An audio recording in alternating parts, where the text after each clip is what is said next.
Брз старт на преговорите со Европската унија, желба на мандатарот Заев или реална можност. Заев предвадена во Брисел изјави дека високите представници на Унијата прават напори, макар и технички, да се отвори еден аспект од преговорите со Унијата како помош во реформите што и се потребни на земјава, изразувајќи желба тие, како што рече, да почнат час поскоро. Јас посакувам 2018 година да се отвори датум да се даде датум за преговори, официјално да ги отвориме. Но час поскоро, дали официјално или неофицијално отварање на поглавјето 23-24 ќе значат огромна помош за регионот. Но експертската јавност во земјава изразува резервираност за можноста Македонија до јуни идната година да ги почне преговорите, пред се поради фактот што комисијата ќе бара аргумент во форма на спроведени реформи од наша страна за да даде препорака до Советот на Европската унија за старт на преговорите. Веројатно сега ќе имаме прецизирање или приоритизација на неколку клучни реформски мерки кои што ќе треба да бидат испорачани во текот на една година, за да може, јас не би очекувал тоа да се случи порано, од Советот во јуни 2018 година, кога би бил одреден датум за почеток на преговори. Меѓутоа, од моментот на почеток на работата на новата влада, до тој момент ќе треба да се проведат неколку клучни реформи, токму заради создавањето на услови.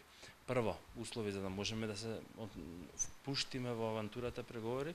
Второ, услови за да им дадеме аргумент плюс на комисијата, на дел од сојузничките држави, кои што ќе влијаат на Грција. Реформите кои би се очекувале од Македонија, наведува Стојковски, се пред се во делот на независноста на судството, одвоеност на државата од партијата, контрола на собранието врз извршната власт, функционирање на независните регулаторни тела. Унијата токму поради тоа поглавијата 23-24 ги отвора први во преговорите, а ги затвора последни. Нивната суштина е владењето на правото. Главите 23 и 24 зборуваат за политичкиот систем и за стабилност и функционалноста на институциите.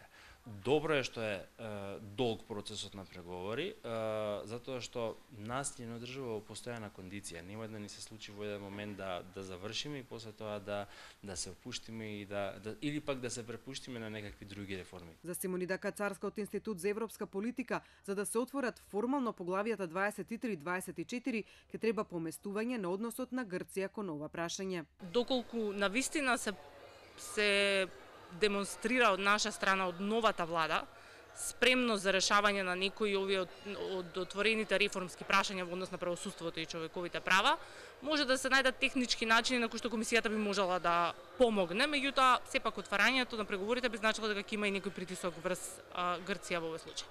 Отворање на поглавијата 23-24 на домашен терен пак би значило многу системски реформи пред се во делот на идните реформски приоритети. Голема мера ова не би значеле законски реформи, како што ние честопати подразбираме под тој збор, туку промена на праксата, демонстрирање на видливи реформи во јавната администрација, безбедносните служби, независност на судскиот систем, преку активности на самото судство, односно преку случаи кои што се најчесто од висок профил. Овие два моменти се поврзани, бидејќи тоа ги поврзуваат и концептот на правосудните реформи, меѓутоа и борбата против корупцијата, во кој што справувањето всушност со случаи од висок профил, како што ги нарекува Европската унија, би биле клучни, што значи дека би требало да се види и процесуирање на случаи кои што се поврзани и со скандалот со прислушкувањето.